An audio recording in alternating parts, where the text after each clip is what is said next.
This is actually one of those dishes that I didn't grow up with, but the first time I had poppyseed chicken, I just felt like I was enveloped in this beautiful, warm hug. I was in Mississippi with my wife's family, and I'm just really craving that warm, nostalgic vibe right now. The catch, though, is that I'm kind of a certified casserole hater. I want to create a poppyseed chicken that honors Southern casserole tradition, while also converting a casserole hater like myself. The real test, though, is gonna be when I give it to Megan Kay to get her take on it. She is a poppyseed chicken lover, so if she doesn't like it, I think I've failed. With all that in mind, let's get into the recipe.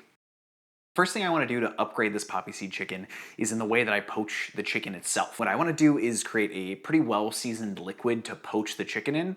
So we're getting a really tender piece of chicken, and we're getting a really flavorful piece of chicken. I'm gonna do some garlic and shallot in this poaching liquid. There's no need to get fancy with any knife work on this. 2 cloves of garlic. Herb action. This is thyme. Really, really nice woodsy sort of sweet flavor. To me, bae, I always describe it as savory vanilla. I'm gonna put a little lemon in this. One of my main complaints with casseroles, it's usually a lot of kind of creamy heaviness without a lot of acid. What I'm looking for is enough lift for the whole thing to be a little bit brighter and maybe less like gloopy heavy. I just want enough salt to season and penetrate this. These are gonna be very, very large chicken breasts, so how much salt would I put on those? And I'm gonna do a little bit extra just because there's a lot of water here. Let's add some peppercorns. People always talk about bay leaves as if they don't do anything in a poaching liquid.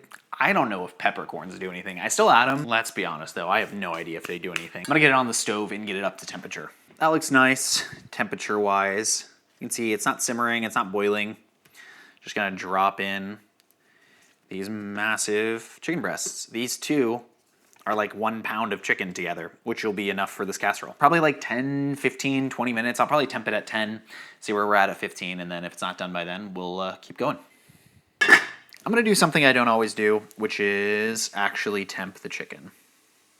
Oh, that's definitely not cooked. It's at like 140 now. It needs probably another like 5 minutes at least. Been another 5 minutes on the chicken. Grab these and take them out and test them one more time. Okay, so that's the chicken done. We'll take this out and let it cool before cubing it, and then we'll finish up the gravy.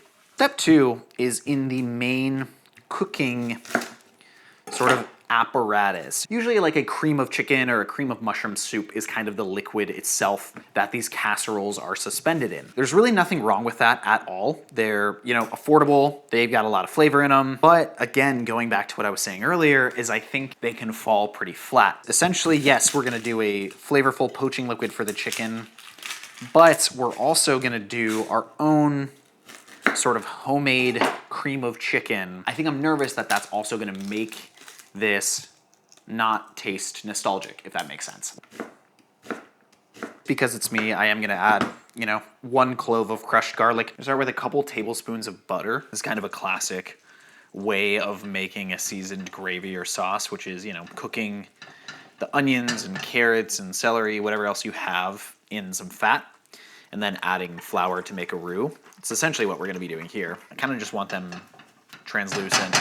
So we'll go sort of medium-low for this. Season it as you go. We could say that we're making a velouté, which is one of the French mother sauces, but I think the onions, and essentially I'm gonna add some cream to sort of turn it into a cream of chicken soup equivalent.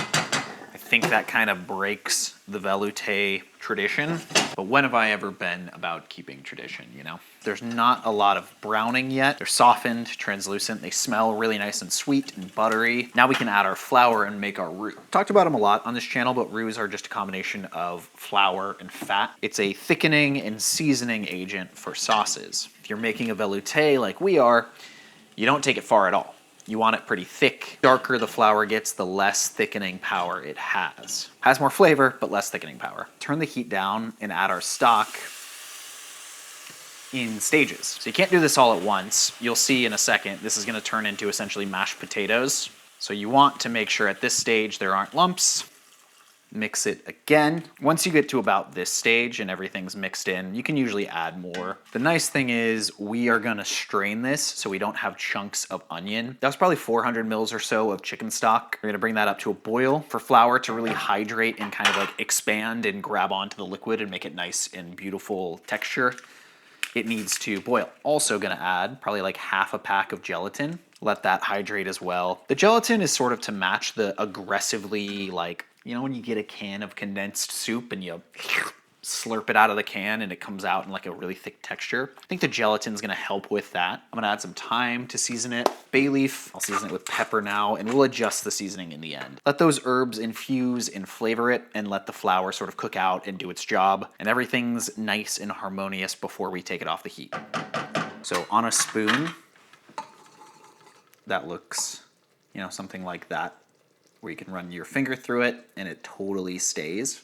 Now, I want to strain it and I want to not burn myself. Those are the two goals.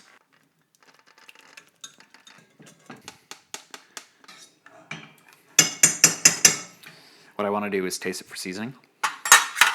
Definitely pepper. To me, I think the salt levels are pretty good, so I'm going to leave it there. I'll bring the same vibe with this cream that a can of cream of chicken soup would have. So probably like 2 tablespoons to start.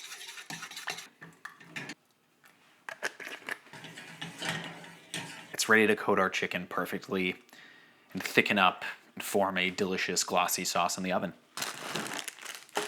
I'm really hoping the results are worth it. Again, Megan Kay is going to be the final judge of that, but I think ultimately the flavor we're gonna get from that is gonna be a little better than what you get out of the can. Now I'm just gonna cube up the chicken. Casseroles just have this sort of dump and don't think quality to them that I think is both a positive and a negative.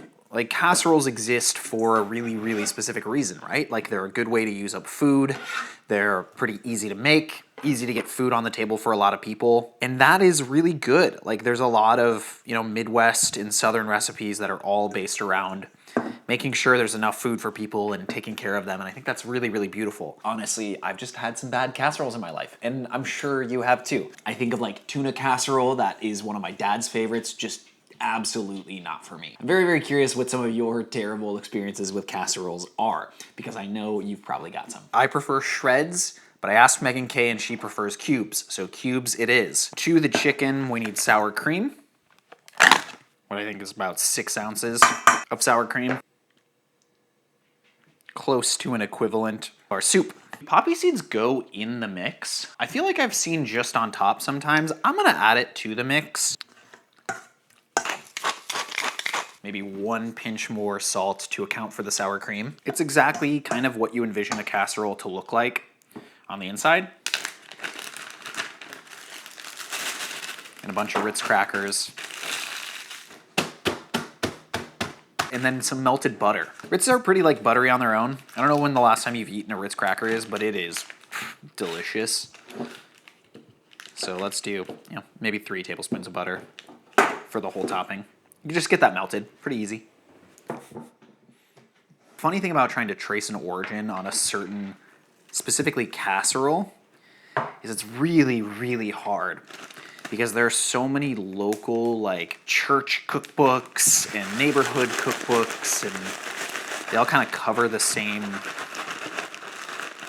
dishes in general. There's always like Uncle Mike's rabbit stew and that kind of thing. And casseroles fall into this world of, when canned products became more and more popular, casseroles became more and more popular, especially in the South and the Midwest. And so tracing back one specific recipe for a dish like poppyseed chicken is, you know, darn near impossible. And we're just gonna, you know, dump this whole thing in. This recipe can easily scale for the amount of people you've got. Oven's currently on 400, which is a little hotter than most people go. The only reason is I want it to get hot and browned and nice and golden looking rather than pale. This is gonna go into a 400-degree oven for about 20 to 30 minutes, just until it's browned and bubbly and everything is really, really nice and cohesive, and then we can dig in. Vibe check. Oh, the wafting. Didn't see that coming. No, not at all. It smells right. It's really good. It is like a little thinner, but the flavor is really good. It tastes like, not that a typical one doesn't taste homemade, but this tastes properly homemade. It almost feels like there are some herbs and things going on that you don't get in like a cream of mushroom soup or whatever. For sure. I heard you say onion earlier, and I got really nervous. I know. I was I know you did. convinced I wasn't going to like it. Not that I don't like onions. At least where you're from in Mississippi, a lot of the food in the Delta doesn't use a lot of onion and it doesn't use a lot of garlic, I noticed. Like your parents don't like garlic. They don't like onion really. Which may just be my family. But It may just be your family, but like coming from an Italian family, sorry, Mom. every dish starts with onion and garlic no matter what. The question that we need to answer, does this hit the nostalgic note? Yes. Okay, that's great. Do you feel like you're missing something? It's definitely Poppyseed Chicken. I am satisfied. The only thing I'm missing is a bit of the like creaminess and fullness of the texture. It feels like top heavy on the like crumbs, which is great. But then there's not as much to dig into. What I was very scared of, because this is like the casserole hater in me, is the gloopiness, the gloopy factor of a lot of casseroles. A lot like green bean casserole at Thanksgiving. My God, like I know people like it, but that is just. I feel like these are fighting words. Good job. I'm really glad you like it. If you see Poppyseed Chicken like this and think, man, I gotta have more Southern style recipes like that, you should check out my biscuits and gravy recipe, because it's not really mine. It's directly from Mama herself, the person who made the first Poppyseed Chicken I ever had. Thanks again for watching. Cheers. Are you satisfied? Are you happy in this marriage? What attachment style is this?